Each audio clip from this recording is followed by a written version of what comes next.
Governo de São Paulo flexibiliza a quarentena e anuncia a liberação do comércio e atividades religiosas. Já a Prefeitura do Rio de Janeiro decide prorrogar por mais 10 dias as medidas restritivas. CPI da pandemia deve ser instalada na semana que vem e partidos começam a indicar membros.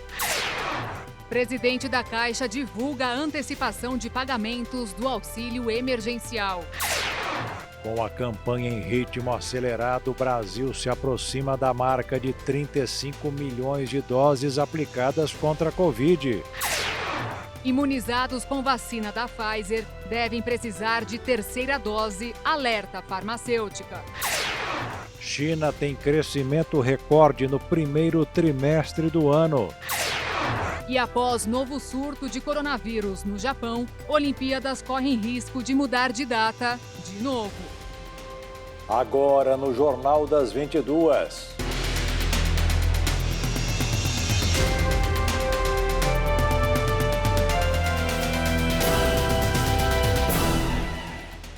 Olá, boa noite. Boa noite.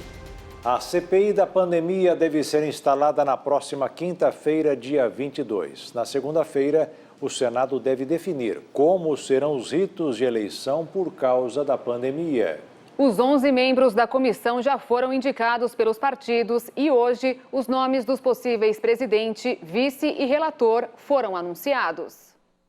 Omar Aziz deve ser o presidente da Comissão Parlamentar de Inquérito que apura o uso de recursos da União investidos no enfrentamento da pandemia. A informação foi divulgada nesta sexta-feira pelo senador Randolfo Rodrigues, autor do requerimento que pediu a abertura da CPI e vice-presidente da comissão. O senador Renan Calheiros deverá ser o relator da CPI. Os nomes apresentados devem ser confirmados na semana que vem, após a eleição do presidente e vice-presidente da CPI. Os membros da comissão já foram indicados pelos partidos.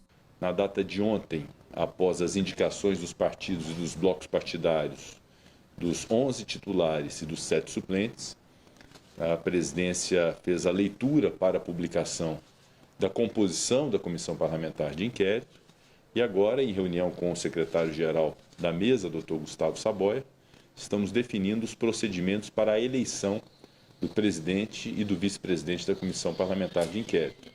Na próxima semana teremos o feriado de quarta-feira, dia 21 de abril. Então podemos eventualmente instalá-la na quinta-feira ou na terça-feira da semana que vem. São 2 dias possíveis de ser instalada a Comissão Parlamentar de Inquérito. A votação será secreta e presencial. A ideia da equipe do Senado é realizar a eleição do presidente da CPI da mesma maneira como foi a eleição do presidente da Casa em fevereiro deste ano, com urnas distantes para que os senadores membros da comissão possam votar em segurança. Os procedimentos serão definidos pelo Senado e publicados em ato da mesa na próxima segunda-feira. Após a eleição do presidente da CPI, os membros da comissão deverão definir como será realizado o trabalho.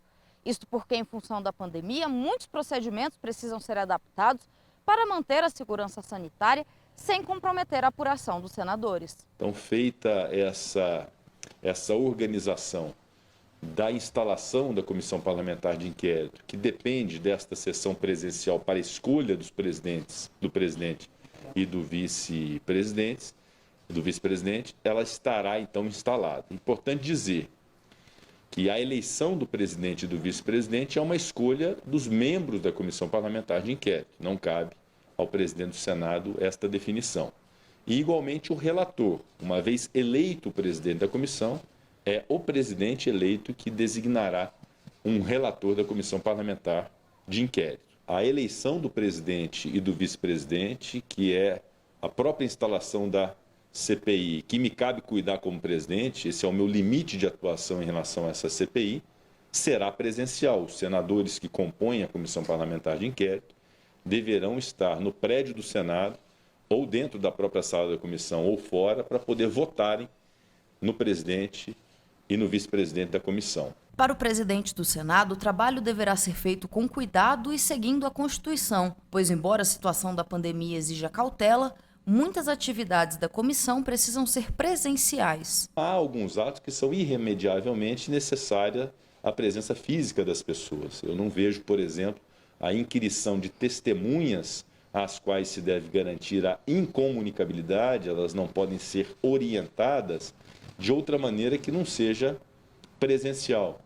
Já o interrogatório daqueles investigados, as declarações de pessoas que sejam investigadas, a quem o próprio Supremo Tribunal Federal já reconheceu o direito, inclusive, de não comparecer à Comissão Parlamentar de Inquérito, essa é uma orientação jurisprudencial do Supremo Tribunal Federal, e, eventualmente, se pode fazer pelo sistema virtual, em razão dessa lógica constitucional do direito de não se autoincriminar. Os ritos de instalação da Comissão Parlamentar de Inquérito foram iniciados na última terça-feira com a leitura do requerimento do senador Randolfo Rodrigues, após determinação do ministro Luiz Roberto Barroso do Supremo Tribunal Federal. O presidente do Senado, Rodrigo Pacheco, decidiu unir o pedido de Randolfo Rodrigues ao requerimento do senador Eduardo Girão para ampliar a apuração da CPI, acompanhando o caminho do dinheiro da União a estados e municípios. E a Agência Nacional de Saúde Suplementar, a ANS, alterou as normas para a realização de exames do tipo RT-PCR, utilizados no diagnóstico da Covid-19. Antes da mudança, os planos de saúde poderiam demorar até 3 dias úteis para garantir o atendimento aos beneficiários. Com a nova medida, as redes particulares de atendimento hospitalar passam a ser obrigadas a liberar de forma imediata a testagem de solicitações que atendam às condições estabelecidas na diretriz de utilização. As chamadas DUTs são normas editadas pela agência que orientam e regulamentam a utilização de procedimentos médicos e exames complementares. O exame RT-PCR tem cobertura obrigatória para os beneficiários de planos de saúde, na segmentação ambulatorial, hospitalar ou referência, conforme solicitação do médico assistente para pacientes com síndrome gripal ou síndrome respiratória aguda grave. A distribuição dos medicamentos do kit intubação vindos da China começou hoje. O carregamento com pouco mais de 2.300.000 medicamentos chegou ontem a São Paulo. Os remédios para intubação destinados a pacientes graves de Covid foram doados ao governo federal por um grupo de empresas. Os insumos estão sendo repassados aos estados, incluindo São Paulo, onde 60% dos hospitais estão com os estoques zerados de medicamentos do kit. Hoje, governadores brasileiros pediram ajuda humanitária da Organização das Nações Unidas para a aquisição de vacinas contra a Covid-19 e de remédios e sedativos que compõem o chamado kit intubação. A reunião ocorreu por videoconferência com a secretária-geral da entidade, Amina Mohamed. E agora vamos falar de vacinação no Brasil e conferir o número parcial de imunização contra a Covid-19. Nos primeiros 89 dias de campanha, do dia 17 de janeiro até hoje, 16 de abril, o Brasil aplicou 34.814.322 doses, segundo informações coletadas com as secretarias de saúde dos estados e do Distrito Federal. A Universidade Federal de Minas Gerais anunciou o início dos testes em macacos de uma das vacinas contra a Covid, desenvolvida por pesquisadores da instituição em parceria com a Fiocruz. O candidato imunizante já passou por ensaios bem-sucedidos em camundongos. Nenhum dos animais adoeceu após ter contato com o coronavírus. Após a conclusão dos testes nos macacos, é que a pesquisa pode avançar para a aplicação em voluntários humanos. A expectativa é que essa fase dure 60 dias. Um estudo realizado por autoridades do Chile afirma que a vacina chinesa Coronavac tem 80% de efetividade para evitar mortes por Covid. O Chile é um dos países do mundo com um processo de vacinação mais acelerado e já aplicou pelo menos uma dose do imunizante em 7,6 milhões de pessoas. Mais de 5 milhões receberam 2 doses. E como podem ver, os resultados... Os resultados são os seguintes: a efetividade para prevenir a Covid sintomática, isto é, infecção sintomática, foi de 67%. A efetividade para prevenir internações hospitalares em geral foi de 85%. A efetividade para prevenir a internação em UTIs foi de 89%. Sobre o resultado em mortes, o número de prevenção foi cerca de 80%. O ministro da saúde chileno, Henrique Paris, comemorou o resultado sobre a efetividade da vacina, dizendo que os números traziam tranquilidade ao país. No início do ano, o Butantan divulgou que a eficácia da vacina era de 100% nos casos moderados e graves, segundo os testes clínicos em fase 3 com o imunizante no Brasil. É importante enfatizar a diferença nos termos. Eficácia mostra o desempenho dentro de um ensaio clínico. Já a efetividade revela o desempenho do imunizante em condições reais de uso. A chanceler alemã recebeu hoje a primeira dose da vacina da AstraZeneca e declarou que se vacinar é a chave, a saída para acabar com a pandemia. O imunizante do laboratório anglo-sueco foi suspenso em alguns países da Europa e na Alemanha e é aplicado apenas em maiores de 60 anos. A chanceler também agradeceu aos que participam da campanha de vacinação e aos que se vacinaram. Angela Merkel, com 66 anos, entra na categoria de pessoas elegíveis para a vacina da AstraZeneca. O uso do imunizante foi suspenso desde meados de março, de maneira temporária, e tem a aplicação restrita na Alemanha para maiores de 60 anos, devido a raros casos de coágulos sanguíneos detectados na Europa. No começo de abril, 42 casos de trombose venosa cerebral tinham sido registrados na Alemanha depois de uma vacinação com a AstraZeneca. Em 35 casos, são mulheres entre 20 e 63 anos, com 8 mortes. Seguimos com o ranking de imunização no mundo. Até agora, segundo o levantamento feito pela Universidade de Oxford, mais de 860 milhões de doses de vacinas contra a Covid-19 já foram aplicadas. Os Estados Unidos seguem à frente e já ultrapassam a marca de 198 milhões de doses. Em seguida, a China, que tem mais de 183 milhões e meio. Na terceira posição, com mais de 117 milhões, aparece a Índia. O quarto colocado, o Reino Unido, acumula quase 41 milhões de doses. E fechando o ranking dos 5+, o Brasil, que se aproxima do número de 35 milhões de doses. Desse montante, pouco mais de 25 milhões foram aplicadas como primeira dose. As pessoas que forem imunizadas com a vacina da Pfizer muito provavelmente vão precisar de uma terceira dose do imunizante contra a Covid-19. A informação foi divulgada hoje pela presidência da farmacêutica americana. O executivo Albert Bourla afirmou que o reforço na vacina deverá ser aplicado dentro de um prazo de 12 meses após a pessoa ter recebido a segunda dose do imunizante. De acordo com Bourla, é extremamente importante reduzir o grupo de pessoas que podem ser suscetíveis ao vírus. Ele também disse que as vacinas serão uma ferramenta importante na luta contra as variantes altamente contagiosas e que, segundo especialistas, são parcialmente responsáveis pelas novas ondas da Covid. A Pfizer havia anunciado no início de abril que seus dados atualizados de testes mostraram que sua vacina é eficaz até 6 meses após a segunda dose. Ainda são necessários mais dados para determinar se a proteção contra o vírus é duradoura depois de 6 meses. O mundo tem acompanhado um amplo debate em torno dos tipos de imunizantes contra o coronavírus. Alguns países são resistentes às vacinas produzidas por certos laboratórios. Outros rapidamente suspenderam a aplicação de imunizantes após casos de reações, como o que ocorreu com a AstraZeneca na Europa.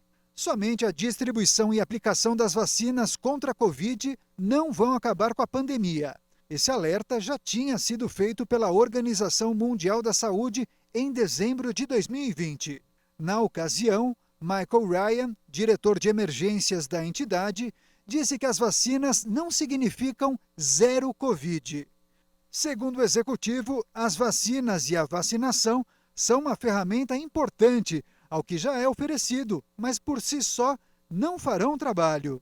Em meio às altas taxas de contágio e mortes, os países ainda se veem diante do desafio de administrar a circulação das pessoas, a operação do sistema público de saúde, o monitoramento da doença e as campanhas de vacinação. O novo coronavírus, que surgiu oficialmente na China há mais de um ano, já matou quase 3 milhões de pessoas em todo o mundo. Portugal liberou voos com o Brasil e Reino Unido, mas só para viagens consideradas essenciais que desde janeiro estavam proibidas. Os brasileiros que tiverem viagens essenciais poderão voltar a voar para Portugal. O país europeu levantou a suspensão de voos com Brasil e Reino Unido, mas com restrições. Segundo o Ministério do Interior, são consideradas essenciais viagens por motivos profissionais, de estudos, reunião familiar, por razões de saúde ou humanitárias. Após ter sido atingido por uma violenta onda da pandemia de coronavírus no começo do ano, Portugal começará na segunda-feira um plano de desconfinamento gradual. Os controles na fronteira espanhola serão mantidos por pelo menos mais 15 dias, assim como a obrigação de que todos os visitantes apresentem um teste negativo para a Covid-19 ou que façam quarentena. Portugal vai continuar exigindo uma quarentena de 14 dias aos viajantes procedentes de países com uma taxa de incidência do coronavírus superior a 500 casos por 100 mil habitantes. Entre eles estão Brasil, África do Sul, França e Holanda. Mesmo viajantes vindos de países com uma taxa de incidência superior a 150 casos para cada 100 mil habitantes, como Espanha, Alemanha e Itália, só poderão fazer viagens consideradas essenciais.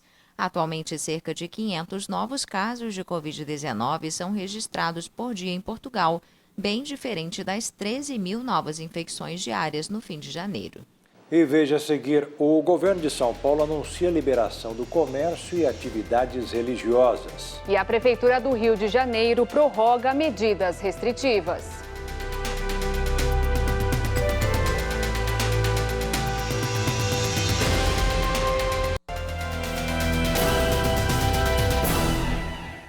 O estado de São Paulo entrará em uma nova fase do plano de flexibilização da quarentena chamada de transição, com regras tanto da atual fase vermelha como da fase laranja. A partir de domingo está liberado a reabertura do comércio e a realização de missas e cultos religiosos. E no dia 24, próximo sábado, começa uma nova etapa desta fase, com o retorno das atividades culturais, salões de beleza, academias, restaurantes e shoppings. A decisão foi tomada após uma leve queda na taxa de internações por Covid-19 no estado. Na medida em que a fase vermelha foi implementada, tivemos pelo menos uma estabilização na velocidade de crescimento da pandemia, do número de casos e de internações, aqui representado pelas internações em UTI. E a partir de 2 semanas após o início da fase vermelha, começamos a ter, conforme nós tínhamos previsto, o resultado de redução progressiva na velocidade. É a linha que começa a cair até por volta do dia 4 de abril, cruzar aqui o ponto zero, ou seja, no dia 4 de abril tivemos um número de pacientes ingressando nas UTIs semelhante ao número de pacientes que deixavam a UTI. Essa queda ela persiste e hoje nós temos aqui uma redução diária de pacientes internados de aproximadamente 1,4%, o que representa menos 140 pacientes por dia em UTI. O governo afirma que vai acompanhar a retomada das atividades e que precisa da colaboração da população para que as regras sejam respeitadas. Nós estamos no caminho certo. Nós tivemos uma grande conquista do esforço de todos com a desaceleração da pandemia, numa velocidade muito importante, redução da ocupação de leitos, redução das internações. E com essa conquista, nós temos agora um voto de confiança para os setores econômicos poderem iniciar essa retomada. Mas para que possamos fazer isso com segurança, sem perder todo o esforço realizado, nós estamos trazendo essa fase de transição, esse período de 2 semanas que vai mostrar a nossa capacidade no estado de São Paulo de trabalharmos juntos pela ciência da saúde, pela ciência da economia, pela ciência humana, respeitando as pessoas e fazendo juntos o trabalho que é buscar, ao mesmo tempo, proteger vidas, proteger empregos e combater a fome. De acordo com o vice-governador de São Paulo, Rodrigo Garcia, o estado, em meio a uma guerra sanitária, avalia a situação de hoje, prevê a situação dos próximos dias e procura, com muita segurança, dar passos adiante. O funcionamento dos serviços liberados será das 11 horas da manhã às 7 da noite e as atividades religiosas têm que seguir protocolos de segurança. Só as academias têm horários específicos, das 7 às 11 horas da manhã e das 3 da tarde às 7 da noite. A abertura de bares segue proibido, mesmo com oferecimento de comida.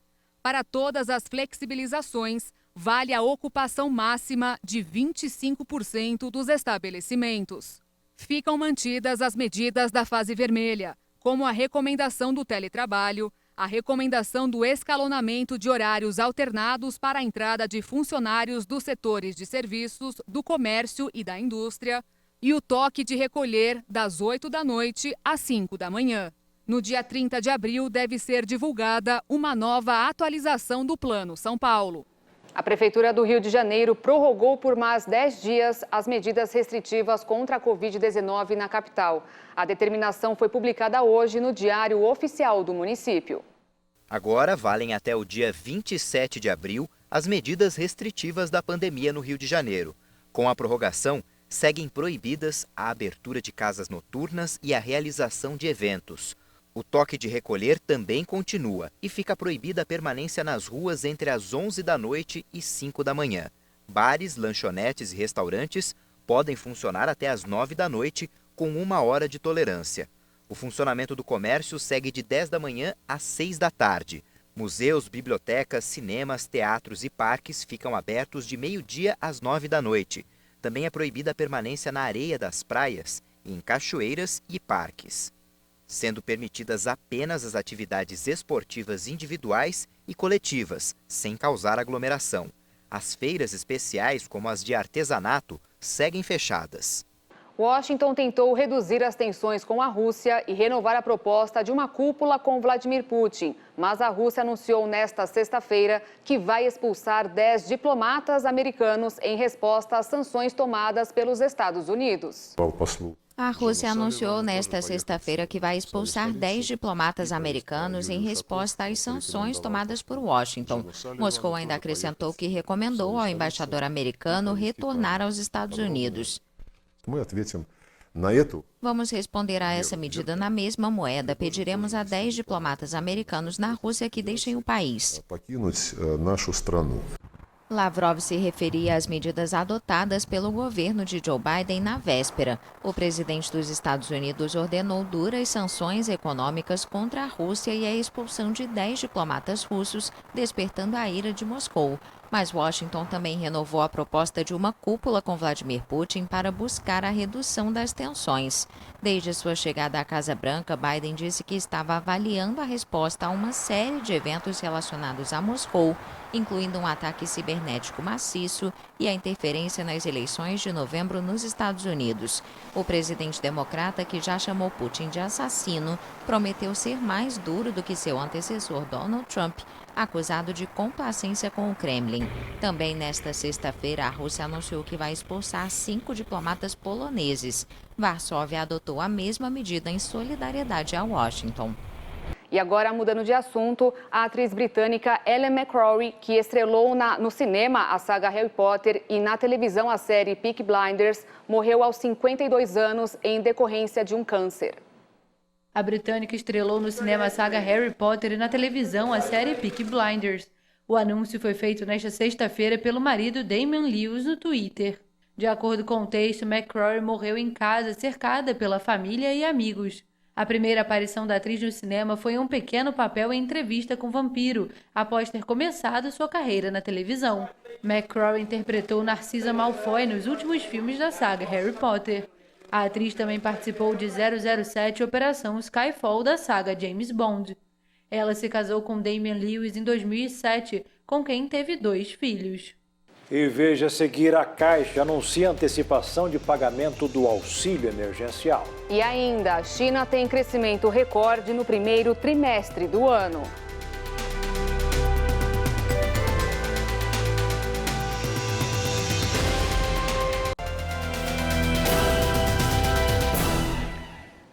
O presidente da Caixa Econômica Federal, Pedro Guimarães, anunciou durante live com o presidente Jair Bolsonaro a antecipação do calendário de pagamentos do auxílio emergencial em 15 dias. De Brasília, Jaqueline Fonseca tem os detalhes. A Caixa Econômica Federal antecipou o calendário de pagamento do auxílio emergencial em pelo menos 15 dias. O anúncio foi feito ontem pelo presidente da Caixa, Pedro Guimarães, na live realizada pelo presidente da República, Jair Bolsonaro. Os nascidos em janeiro poderão sacar os valores da poupança digital no dia 30 de abril. Antes, isso só poderia ser feito em 4 de maio. Houve também antecipação no calendário de crédito em conta. Quem nasceu em novembro e dezembro vai poder receber em 28 e 29 de abril. Em transmissão realizada pelas redes sociais nesta sexta-feira à tarde, o presidente da Caixa, Pedro Guimarães, detalhou a antecipação. Antecipamos para os nascidos em novembro e para os nascidos em dezembro um dia. Então agora, os nascidos em novembro vão receber no dia 28 de abril, uma quarta-feira, antes era no dia 29, e para os nascidos em dezembro vão receber no dia 29 de abril, uma quinta, e antes era numa sexta. Uma coisa importante é que nós verificaremos como é que fica esse pagamento deste primeiro ciclo. Não tinha falado ainda, mas a partir da avaliação do pagamento deste primeiro ciclo, poderemos também antecipar os pagamentos dos ciclos 2, 3 e 4. Mas exatamente como fizemos agora, que primeiro publicamos um calendário. Vimos como é que era a dinâmica de pagamento, tanto pela questão do aplicativo, quanto pela questão de potenciais filas. Percebemos que estávamos muito bem, e aí antecipamos. A mesma coisa agora. Vamos avaliar como será este pagamento, esse fluxo de pagamento, e se for como imaginamos, anteciparemos os outros meses, mas, por enquanto, estamos colocando o primeiro ciclo de pagamentos. O general Joaquim Silvio Luna foi eleito hoje como novo presidente da Petrobras. A decisão foi tomada pelo Conselho de Administração da estatal. Na reunião desta sexta-feira, também foram eleitos os novos diretores da empresa. O ex-diretor-geral de Itaipu Binacional, general Joaquim Silvio Luna, foi indicado para o novo cargo pelo presidente Jair Bolsonaro. As inscrições para o SISU deste ano vão começar na segunda-feira. Os estudantes que se candidataram a uma das 209 mil vagas em universidades públicas já podem conferir o resultado da seleção no site.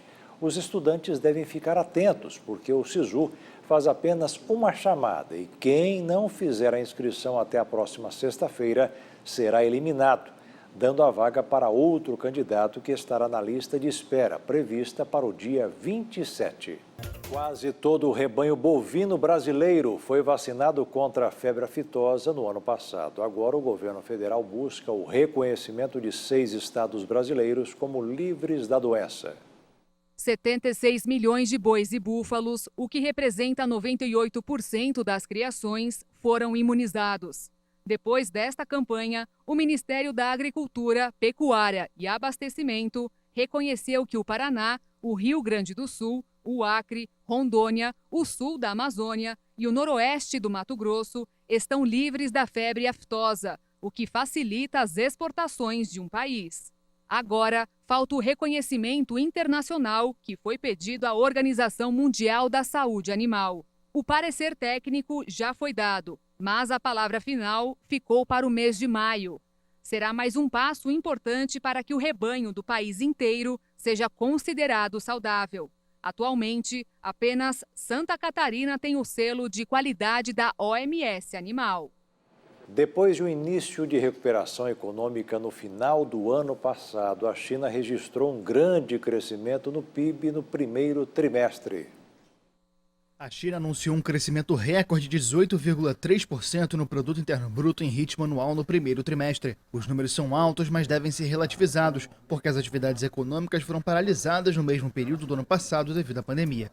Em 2020, o PIB chinês teve uma queda de 6,8% no primeiro trimestre, o pior resultado econômico em 44 anos. De maneira geral, a economia nacional no primeiro trimestre apresentou um contínuo impulso e uma recuperação estável. No entanto, devemos estar cientes que a pandemia de Covid-19 ainda se espalha globalmente e o cenário internacional é complicado, com muitas incertezas e instabilidades. A fundação da recuperação doméstica ainda deve ser consolidada e os problemas estruturais de longo prazo permanecem proeminentes, com novas situações e problemas surgindo. A melhora progressiva das condições sanitárias a partir do segundo semestre de 2020 permitiu que a economia chinesa se recuperasse ao nível pré-pandemia no fim do ano passado. As vendas no varejo, o principal indicador do consumo, subiram 34,2% em ritmo anual em março, mas alguns setores ainda encontram dificuldades para retomar o nível pré-pandemia, como o transporte aéreo e ferroviário. E veja a seguir os ensinamentos da live com o missionário R.R. Soares. E as Olimpíadas de Tóquio correm risco de mudar de data de novo.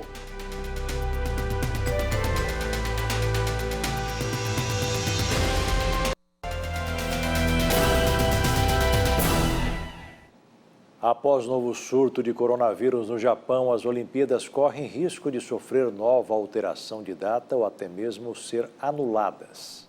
O país oriental registrou mais de 4.500 novos casos de Covid nas últimas 24 horas, ultrapassando a média de infecção diária, que beira os 3.700 casos. Dessa forma, os Jogos Olímpicos, que teriam seu início no dia 23 de julho, podem sofrer alterações, ou mesmo até chegar ao cancelamento.